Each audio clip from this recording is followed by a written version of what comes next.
Hello everyone, welcome to Siri educational channel. ఈరోజు మనం 7th class సోషల్లో 6th chapter Africa గురించి చెప్పుకుందాం.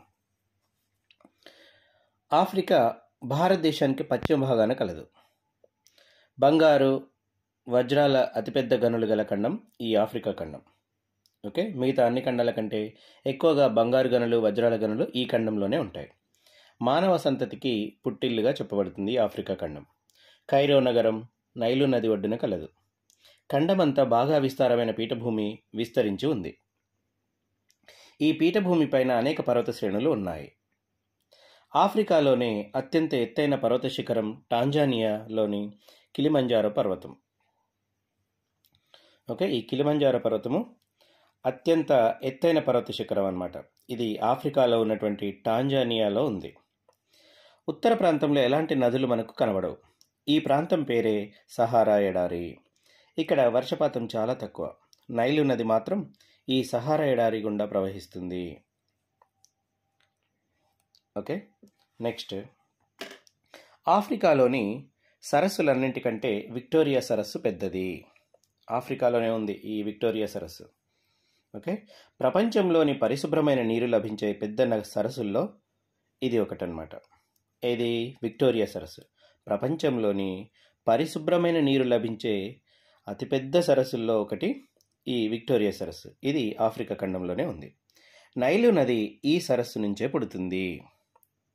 చూడండి, ఇక్కడ క్వశ్చన్ అబ్జర్వ్ చేయండి. నైలు నది ఏ సరస్సు నుంచి పుడుతుంది అని ఇచ్చే అవకాశం ఉంటుందన్నమాట. సో ఇది విక్టోరియా సరస్సు నుంచే పుడుతుంది అని మనం గుర్తించాలి. ఇక్కడ ఈ నది పుట్టిన ప్రాంతంలో ఎక్కువ వర్షపాతం ఉండటం వలన ఎక్కువ నీరుండి సహారా ఎడారి గుండా ప్రవహిస్తూ మధ్యధరా సముద్రంలో కలుస్తుంది. ఓకే, చూడండి, నైలు నది ఏ సముద్రంలో కలుస్తుంది? మధ్యధరా సముద్రంలో కలుస్తుందంట. ఇక్కడ చూడండి, ఈ నది పుట్టిన ప్రాంతంలో ఎక్కువ వర్షపాతం ఉండటం వలన ఎక్కువ నీరుండి సహారా ఎడారి గుండా ప్రవహిస్తూ మధ్యధరా సముద్రంలో కలుస్తుంది. ఓకే, నెక్స్ట్, నైలు నది ఈజిప్ట్ గుండా ప్రవహిస్తుంది. ఈజిప్ట్లో చాలా భాగం ఎడారితో నిండి ఉంది. నైలు నది నాగరికత అభివృద్ధి చెందుటకు తోడ్పడింది. ఈజిప్ట్ నాగరికత ఎంతో ప్రాచీనమైంది. ఈజిప్ట్లో ఎన్నో వేల సంవత్సరాల నుంచి నైలు నది నీరు ద్వారా భూములు సాగవుతున్నాయి. సో ఈ విధంగా నైలు నది ఎంతో ఉపయోగపడుతుందన్నమాట. భూమధ్య రేఖ ఈ ఖండం మధ్య గుండా పోవటాన్ని గమనిస్తారు.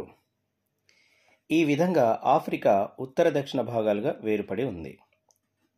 ఓకే, ఒకటి అబ్జర్వ్ చేయండి. ఇక్కడ భూమధ్య రేఖ ఈ ఆఫ్రికా ఖండం మధ్య గుండా పోవటాన్ని మనం గమనిస్తామంట. ఈ విధంగా మధ్య గుండా పోవడం వలన ఆఫ్రికా ఖండము ఉత్తరాఫ్రికా, దక్షిణాఫ్రికాలుగా వేరుపడి ఉంటుంది. కర్కట రేఖ, మకర రేఖ మధ్య ఈ ప్రాంతంలో శీతోష్ణ స్థితి వేడిగా ఉంటుంది. ప్రపంచంలోని ఇది అతి ఉష్ణమండల ప్రాంతం. చలి ఉండదు. ఈ ప్రాంతాన్ని ఉష్ణమండలం అంటారు. ఓకే, నెక్స్ట్, ఆయన రేఖలకు దక్షిణము, ఉత్తరం వైపున ప్రాంతాలలో వేసవి కాలం, శీతాకాలం ఉంటుంది. వీటిని సమశీతోష్ణ ప్రాంతాలు అంటారు. నెక్స్ట్, భూమధ్య రేఖకు రెండు వైపులా ఆఫ్రికాలోని చాలా ప్రాంతాల్లో అత్యధిక వర్షపాతం ఉంటుంది. నెక్స్ట్, ఆఫ్రికాలోని పశ్చిమ భాగంలో, మధ్య భాగంలోనూ అత్యధిక వర్షపాతం ఉన్న ప్రాంతాలుంటాయి. ఎక్కువ వర్షపాతము, వేడి వాతావరణం వల్ల ఇక్కడ దట్టమైన అడవులున్నాయి. వర్షపాతం మితంగా ఉండే ప్రాంతాలలో వర్షం వేసవి కాలంలోనే పడుతుంది. కానీ భూమధ్య రేఖ ప్రాంతంలో సంవత్సరం పొడవునా వర్షం పడుతుంది.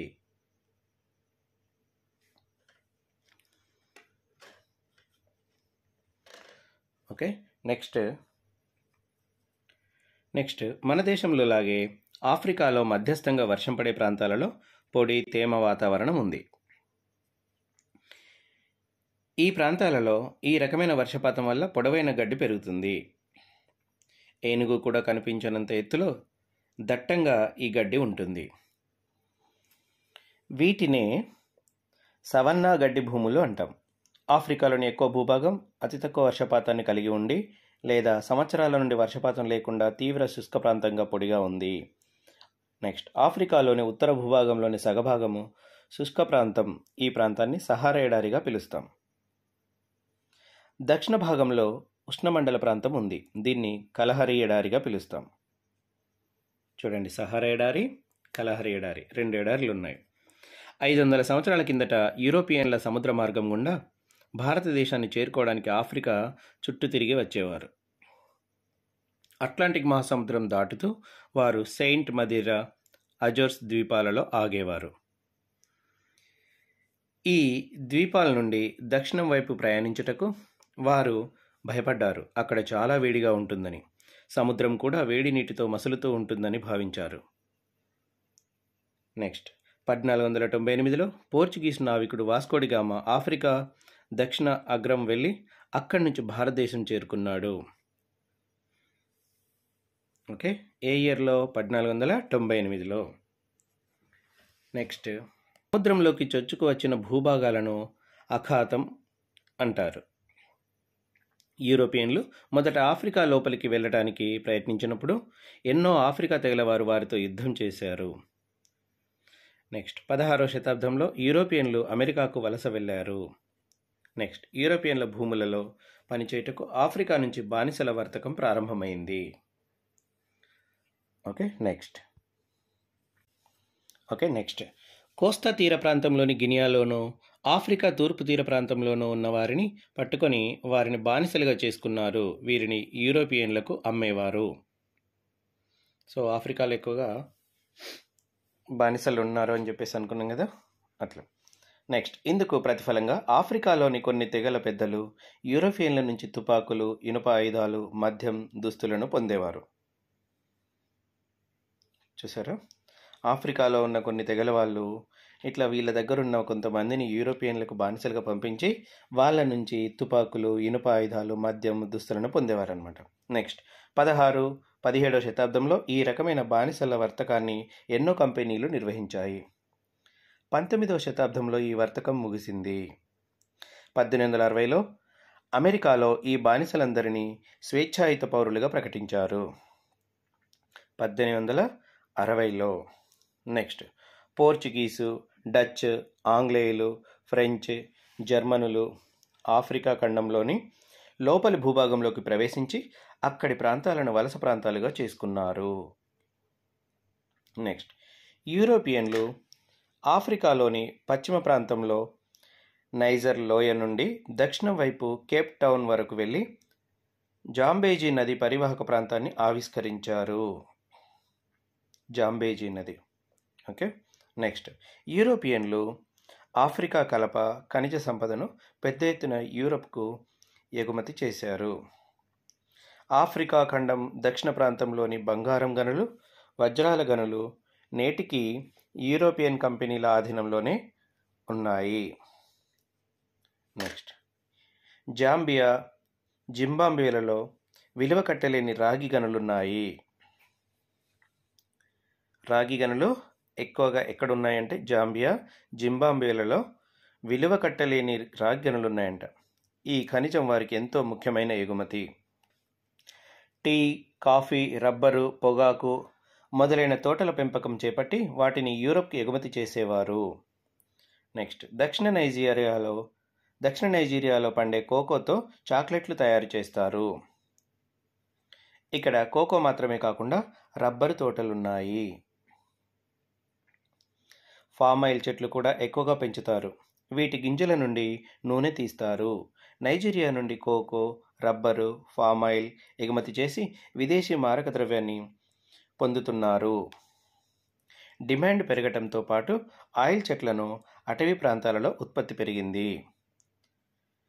నైజీరియా ప్రజలు ఈ తోటలలో పనిచేయటం ప్రారంభించారు. బ్రిటిష్ వారు ఈ తోటలకు మేనేజర్లుగా ఉండేవారు.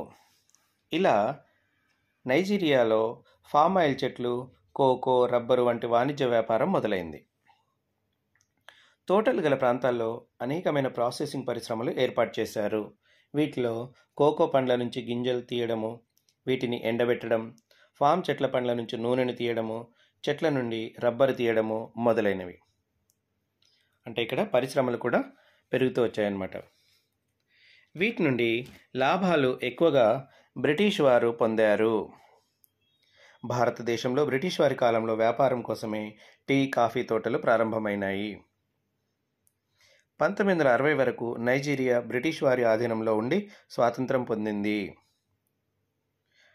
1960 వరకు నైజీరియా బ్రిటిష్ వారి ఆధీనంలో ఉండి స్వాతంత్రం పొందింది.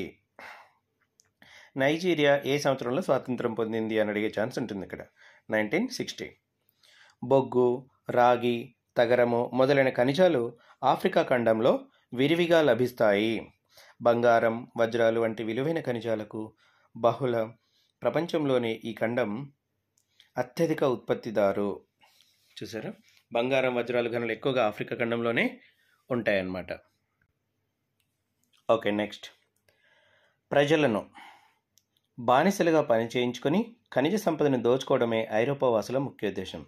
ఏ ప్రజలను అంటే ఆఫ్రికా ప్రజలను బానిసలుగా చేసుకొని వాళ్ళతో పని చేయించుకొని ఖనిజ సంపదను దోచుకోవడమే ఐరోపా వాసుల యొక్క ముఖ్య ఉద్దేశంగా మారింది. నైజీరియా సహజ వనరులలో ఖనిజ తైలం లేదా పెట్రోలియం అతి ప్రధానమైనది.